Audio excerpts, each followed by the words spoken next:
에베소서 1장 20절, 21절. 제가 한 절, 여러분들이 한 절 읽겠습니다.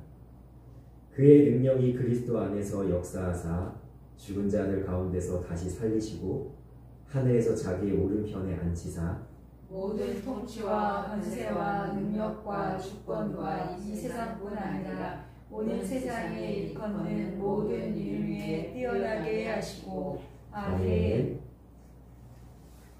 우리가 지난 시간에 이어서 이 주제를 지금 살펴보고 있습니다. 그리스도의 높아지심. 그래서 지난주에 그리스도의 높아지심에는 네 가지 단계가 있다고 했습니다. 부활과 승천, 여기까지 지난주 했고요. 자, 오늘은 하나님 보좌 우편에 앉으심, 세 번째 단계, 그 다음에 심판자로 다시 오심이라는 그 나머지 세 번째, 네 번째의 단계를 우리가 나눌 때에 제가 제목을 이렇게 좀 정했습니다. 뭐냐면 예수님께서 하나님 보좌 우편에 앉으셨다. 이것이 그리스도의 높아지심의 세 번째죠. 자, 그런데 이 말을 우리 성도님들은 어떻게 지금 받고 계신지 모르겠지만 저는 어렸을 때부터 이 얘기를 하도 달달 외우기도 하고 설교하기도 하고 해서 당연하지. 일단은 예수님이 하나님 보좌 우편에 앉으셨다는 건 둘째 치고 일단 하나님이 보좌에 앉으셨다는 거잖아요. 근데 저에게 이 말이 아무런 느낌도 감동도 없었어요. 하나님 당연히 보좌에 앉아 계시지. 근데 제가 오늘 이 말씀을 준비하면서 그 말을 한번 생각을 해봤거든요. 하나님이 보좌에 앉으셨다. 하나님이 보좌에 앉으셨다. 여러분 이게 어떤 의미일까요? 우리나라에서 사실은 잘 쓰이지 않는 단어입니다. 보좌라는 단어가. 사실 이 단어를 뭘로 좀 바꿀 수 있을까요? 왕좌라는 단어로 바꿀 수 있겠죠. 그러니까 하나님이 어디에 앉으셨어요? 왕좌에 앉으셨죠. 왜 왕좌에 앉으셨죠? 하나님이 왕이시기 때문입니다. 그런데 우리의 인생 가운데 가만히 보면 우리의 마음 중심과 삶의 중심에 보좌가 있어요. 누가 앉아 계세요? 하나님 앉아 계세요? 당연히 하나님이 앉아야 될 보좌에 많은 사람들이 하나님을 믿는다고 하면서 하나님을 보좌에 앉혀놓지 않고 누가 앉아있냐면 자기가 앉아있습니다. 내가 왕이지? 내 맘대로 할 거야? 하나님의 말씀은 참고 정도. 하나님이 나한테 얘기하시는 거는 그냥 약간 가이드 정도로 취급하고 내가 주인 된 거죠. 내가 보좌에 앉은 거예요. 자, 내가 주인 되거나 아니면 또 어떤 경우가 있냐면 내가 사랑하는 사람, 내 자녀, 누군가가 될 수 있겠죠. 자, 그런데 요 정도는 괜찮아요. 하나님 말고 누군가를 앉혀놓은 것까지는 괜찮은데 문제는 뭐냐면 누군가도 아니고 이제는 뭔가를 갖다 놓는데 많은 사람들이 뭘 갖다 놓냐면 내 마음과 내 삶의 보좌에 돈을 갖다 놓습니다. 난 돈 때문에 죽겠어. 난 돈 때문에 못 살겠어. 난 돈에 살고 돈에 죽어. 이런 이야기 하죠. 사람들의 인정, 명예, 어떤 내 인생에 내가 움켜쥐고 있는 어떤 것을 당연히 하나님이 앉아있어야 될 보좌에다가 앉혀놓고 어떻게 하는 거예요? 그게 왕인 거예요. 그게 왕인 거예요.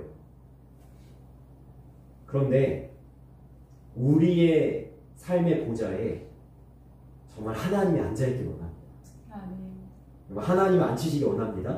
그 얘기는 뭐냐면 하나님 왕이시라는 건 뭐예요? 내가 하나님의 말씀대로만 살고 우리 주님이 가신 대로만 따라가고 내가 주님 명령하신 대로만 내가 순종하면서 살겠다라는 다짐이 있는 거죠. 그래서 만왕의 왕이 되시고 만주의 주가 되신 하나님께서 내 삶을 움켜쥐시고 나를 좌지우지하고 나를 이끌어가고 나를 움직여가기를 주님의 이름으로 간절히 소망합니다. 아멘. 그런데 좁은 의미로 보좌에 하나님이 앉아 계시지만 내 보좌에, 자, 이 나라의 보좌에 누가 앉아 계세요? 하나님이 앉아 계십니다. 아멘? 아멘.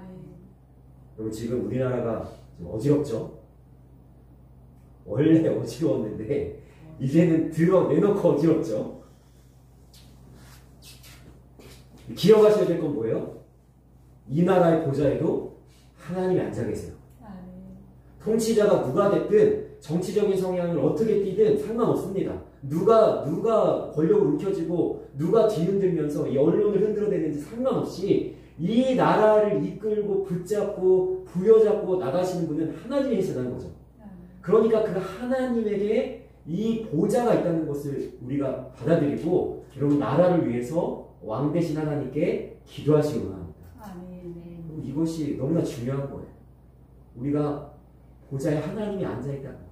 온 세계의 통치자, 온 인류의 역사를 움직이셔서 결국에는 최종 결과까지 하나님의 뜻대로 만들어 가시고야 말 보좌에 앉으신 하나님.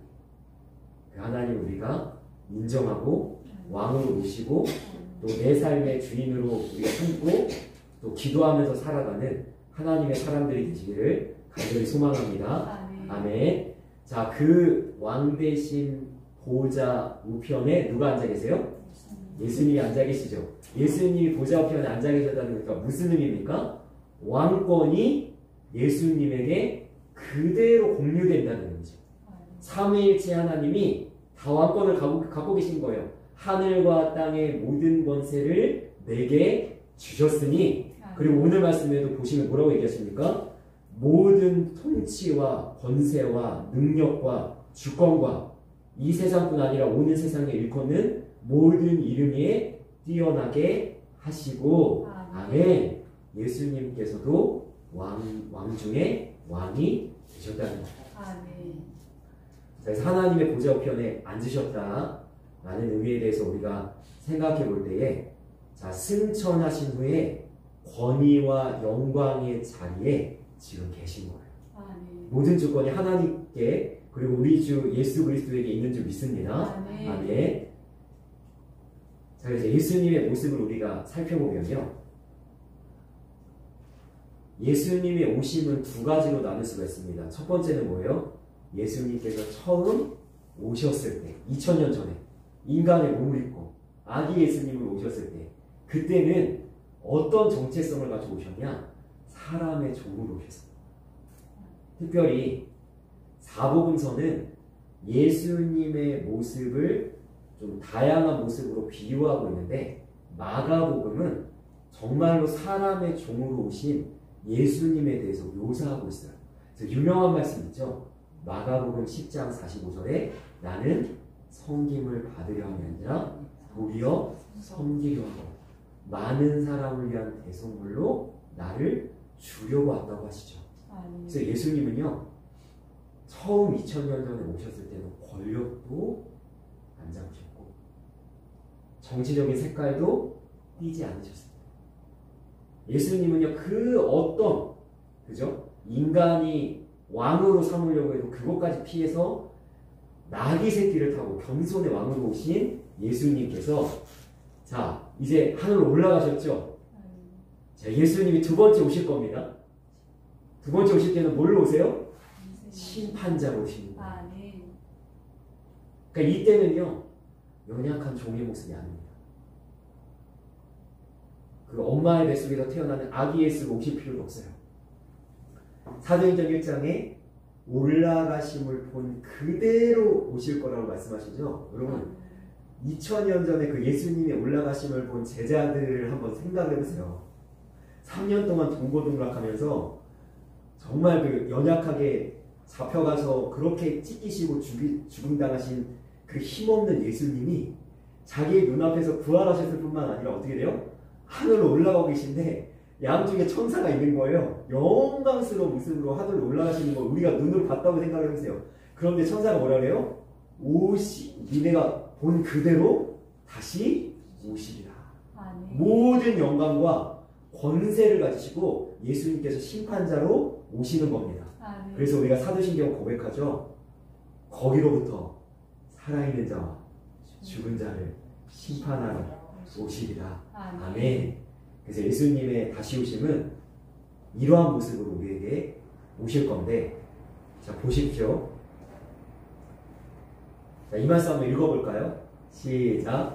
보라, 내가 속히 오리니 내가 줄 상이 내게 있어 각 사람에게 그가 행하는 대로 갚아 주리라. 아멘. 여러분 이 말씀 얼마나 은혜가 되는지 모릅니다. 보세요. 보라. 무슨 뜻입니까? 주목해봐라. 귀 기울여 들어봐라. 이 말씀의 의미가 어떤 것인지 너희들 한번 생각해봐라. 이것이 얼마나 큰 은혜이지 않냐? 라고 우리를 이렇게 우리의 시선을 모은 다음에 뭐라고 하시냐면 내가 속히 오리니 아멘. 예수님 반드시 다시 오십니다. 근데 뭐라고 말씀하세요? 속히 오십니다. 여러분 우리의 인생을 살아가면서 저보다 더 오래 사신 분이 계십니까? 그렇잖아요. 내 인생 언제까지 이렇게 고생스럽나? 내 인생 언제까지 이렇게 고난 있나? 그렇죠. 내 인생길 가는 길 자체가 괴로운 날이잖아요. 예수님께서 말씀하세요. 속히 온다. 속히. 더딘 것 같아도 늦은 것 같아도 하나님의 때에 결코 지체되지 않고 오신다는 사실이고요. 사실은 내 인생을 돌아봤을 때뿐만 아니라 지금 이 세계를 한번 보십시오. 악한 자가 정당한 것처럼 보여요. 그죠? 오히려 큰 소리치고 오히려 자기 말이 맞다고 그러면서 언론과 사람들이 그쪽 편에 서는 것처럼 보일 때가 있다니까요. 그럴 때 우리가 하나님한테 질문하는 게 뭡니까? 하나님, 정의는 어디 있습니까? 불의한 자가 판을 치고 악인이 옳다고 큰소리치고 의인들은 숨고 의인들은 선을 행하기를 두려워하는 이 시대 속에 하나님 도대체 하나님이 흘려보내시는 공의는 어디 있습니까? 라고 이야기할 때 하나님께서 우리에게 이 약속을 주시는 거예요. 내가 속히 오리니. 이러고 오실 때 뭘 가지고 오신다고요? 심판자로 심판을 갖고 오신다고요. 지금 저 불의한 자 하나님 왜 내버려 두십니까? 하나님 저런 자를 왜 가만히 두십니까? 하나님 반드시 갚아주실 날이 올 것입니다. 여러분 그것을 우리가 소망하는 거예요. 그런데 이 말씀 보니까 우리만 바라는 게 아니에요. 예수님이 속히 오십시오. 우리만 바라는 게 아니에요. 예수님도요. 나도 빨리 속히 갈 거야. 예수님도 원하신다니까요. 왜 그렇습니까? 양손 가득 말씀 보세요. 내가 줄 상이 내게 있어. 하나님이 우리 예수님이 속히 오실 때 우리 성도님들을 향해서 뭘 가지고 오신다고요? 양손 가득 상 가지고 오신다니까요. 얼마나 귀합니까? 그런데 어떤 상이냐? 각 사람에게 그가 행한 대로. 이렇게 말씀하시는 거예요. 내가 안다. 네가 그 힘들고 어려운 시간 속에 얼마나 믿음의 자리를 힘써 지키려고 했는지. 빌라델비아 교회 향해서 예수님 말씀하시죠. 네가 적은 능력을 가지고도 참 내 앞에서 신실한 사람이야. 우리에게도 그렇게 말씀하시죠. 네가 포기하지 않고 멈추지 않고 내일을 열심히 성실하게 감당해. 네가 정말로 참을 수 없는 것을 참고 견딜 수 없는 것을 견디면서 어떻게든 예수 그리스도 믿는 사람의 모습을 나타내려고 어떻게든 한 영혼을 구원하려고 애쓰고 발버둥 쳤던 그 모든 것을 한다. 내게 줄 상이 있어. 내가 행한 대로 갚아 주리라. 아멘. 여러분 그 상급을 우리가 오늘도 소망하면서 믿음의 삶을 살아가는 줄 믿습니다. 여러분 이것이 우리에게 소망인 거예요. 야, 내 고난이 고난으로 끝나지 않는구나. 내 괴로움과 이 고단함과 괴로운 인생에 가는 길이 그냥 그걸로 끝나는 게 아니구나. 야, 예수님께서 나에게 모든 상급으로 생명의 면류관으로 갚으실 날이 오겠구나. 그것을 소망하면서 여러분 힘을 내서 담대하게 믿음의 걸음을 걸어나가시기를 간절히 소망합니다. 아멘. 자, 예수님께서 오실 때 또 이렇게 오십니다. 한번 읽어보겠습니다. 시작. 번개가 동편에서 나서 서편까지 번쩍임같이 인자의 임함도 그러하리라. 아멘. 여러분 마태복음 24장은 이런 내용으로 유명한데요. 어떤 내용이냐? 제자들이 예수님한테 이렇게 물어봅니다. 세상의 끝에는 어떤 일이 있습니까? 자, 그죠? 예수님께서 여러 가지로 설명하시고 그 내용들대로 지금 이 말세에 고통하는 게 지금 이 시대에 지금 이루어지고 있죠. 그죠? 이루어지고 있는데 그 중에 중요한 건 한 가지가 뭐냐면 예수님께서 이렇게 경고를 하세요. 예수가 여기 있다, 저기 있다 할 것이다. 자, 그런데 예수님께서 미혹되지 말라고 하시죠? 왜 그러냐면 번개가 동에서부터 서편까지 번쩍임 같이, 그죠? 한쪽에서만 일어나지 않는다는 거예요, 이 일이. 그런데 이 대한민국 안에서만 자기가 예수다, 자기가 성령이다라고 주장하는 사람이 왜 이렇게 많은지 모르겠고, 더 큰 문제는 뭐냐면 왜 이렇게 그걸 따라가는 사람이 많아요. 한편에서만 일어나는 일이 아닌데도 불구하고 사람들이 그것에 속아 넘어갈 것 같지 않은데 어떻게 이렇게 미련하고 어리석나 싶은데 참 사람들이 넘어간다니까요. 그런데 절대 이런 것에 넘어가지 않아야 될 이유가 뭐라고요? 예수님은요, 땅끝에서부터 땅끝까지 보이게, 아멘. 모든 사람이 다 보이게 오신다니까요. 아멘. 그러니까 여기 있다 저기 있다 할 수가 없고요. 그 다음에 우리가 20세기 마지막에 여러분 기억나시죠? 다미성교회라는 곳에서 10월 28일에 예수님 오신다고, 그죠? 정말 기독교인으로서 제가 초등학생이었던 것 같은데도 너무 부끄러웠던 그 흰 옷을 입고, 그죠? 수백 명, 수천 명의 사람들이 한 곳에 모여가지고 지금 자정되면 오신다고 뉴스에 막 실시간으로 나왔는데 예수님 오긴 뭐가 와요. 올라갈 뻔했어요. 네. 그 사람들 전 재산 다 팔고, 그죠? 집 다 정리하고 모여가지고, 그죠? 야, 이때 예수님 와. 아니라고. 그 시와 그때는 아들도 모릅니다. 아버지만 아시죠? 절대로 여러분 우리의 신앙의 삶 가운데 세상의 소리나 사람들의 소리에 여러분 현혹돼서는 안 됩니다.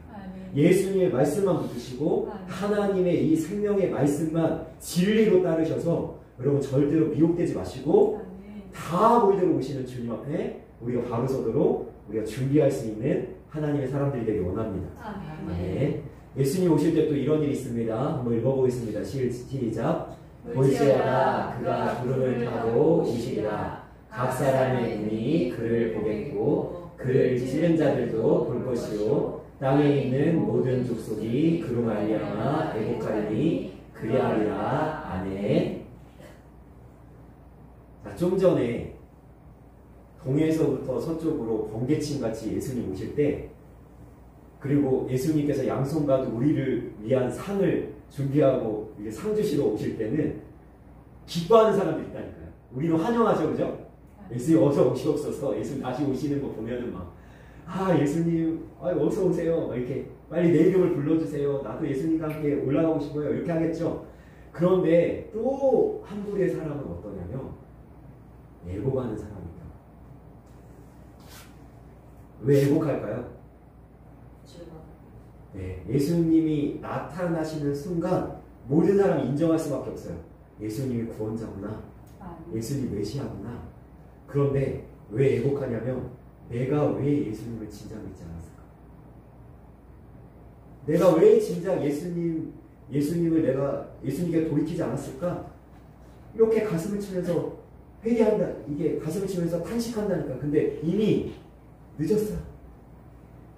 이미 늦었어. 예수님을 부인하고 예수님을 거역하고 예수님을 반대했던 수많은 사람들이, 그래서 여기에 상징적으로 얘기하는 거예요. 그를 찌른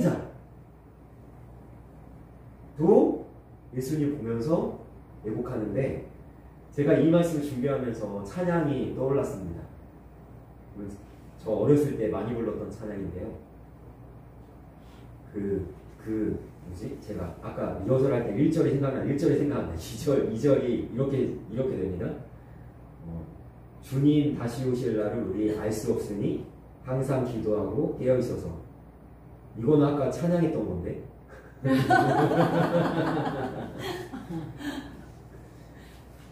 제가 생각이 안 나네요, 갑자기. 네.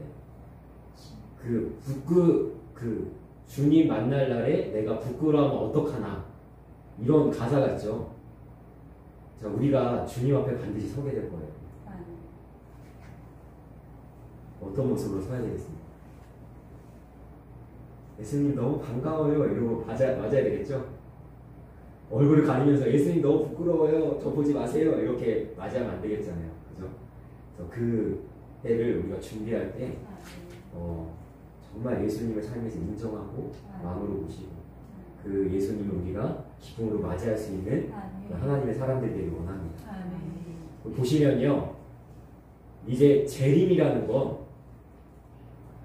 모든 인간에게 부활을 줘요. 잘 들으셔야 됩니다. 예수님 다시 오시는 날 예수님 믿는 사람들만 부활하는 게 아니에요. 예수님 안 믿는 사람도 부활합니다. 자, 그거를 뭐라고 얘기하냐면 이렇게 얘기하는 거예요. 한번 읽어보겠습니다. 시작. 이를 놀랍게 여기지 말라. 무덤 속에 있는 자가 다 그의 음성을 들을 때가 오나니 선한 일을 행한 자는 생명의 부활로 악한 일을 행한 자는 심판의 부활로 나오리라. 아멘. 여러분 이것을 잘 생각해 보세요.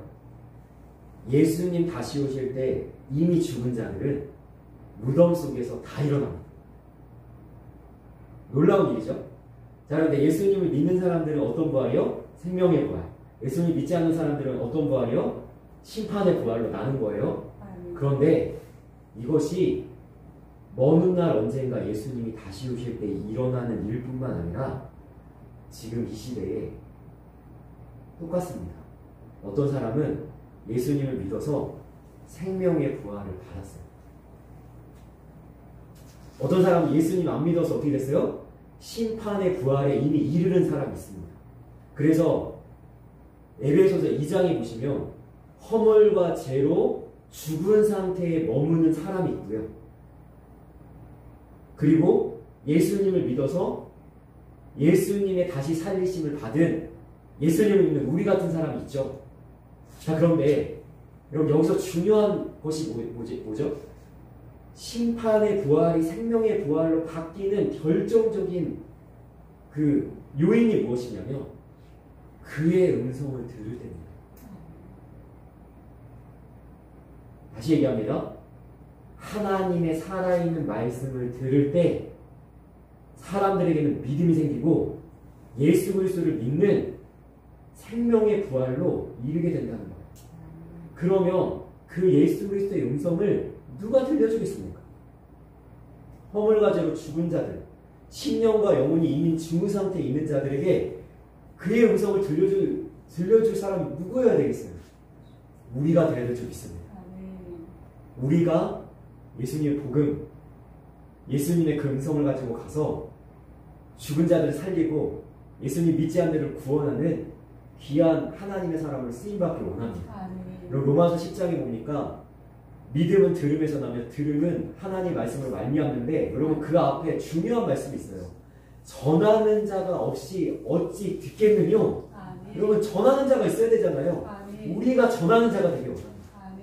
그의 음성을 들려주며 살아난다니까요. 그것이 지금 이 시간에도 이 시대에도 일어나는 일인데 우리가 그러한 전도자로서 복음을 전해서 사람을 살리는 그러한 역할을 감당할 수 있기를 주님의 이름으로 간절히 소망합니다.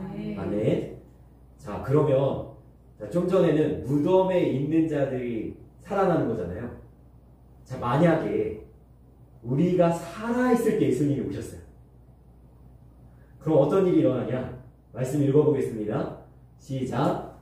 그 후에 우리 살아남은 자들도 그들과 함께 구름 속으로 끌어올려 공중에서 주를 영접하게 하시니 그리하여 우리가 항상 주와 함께 있으리라. 아멘. 자, 나팔 불 때 나의 이름을 부르시면 나도 예수님과 함께 구름 속으로 끌어올려져서 자, 너무나 귀한 말씀.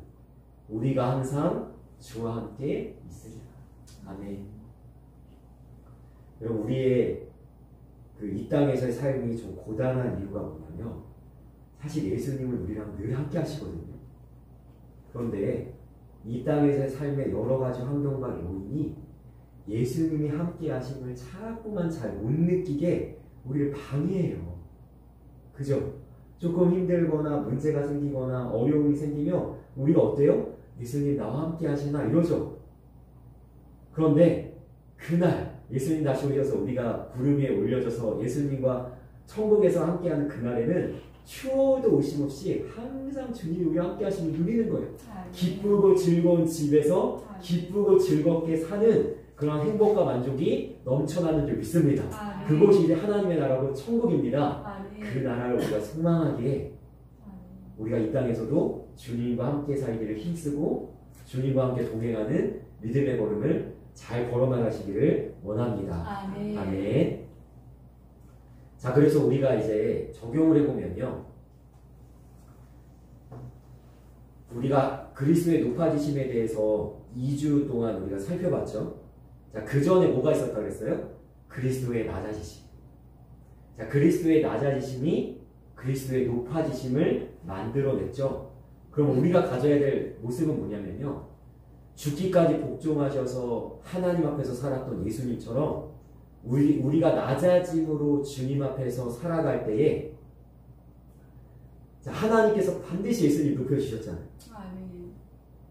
그럼 우리가 예수님을 따라가고 겸손히 신앙의 걸음을 걸어나가고 고난까지 감수하면서 예수님을 닮아가는 이 걸음을 걸어나갈 때 우리도 하나님께서 어떻게 해주시겠어요?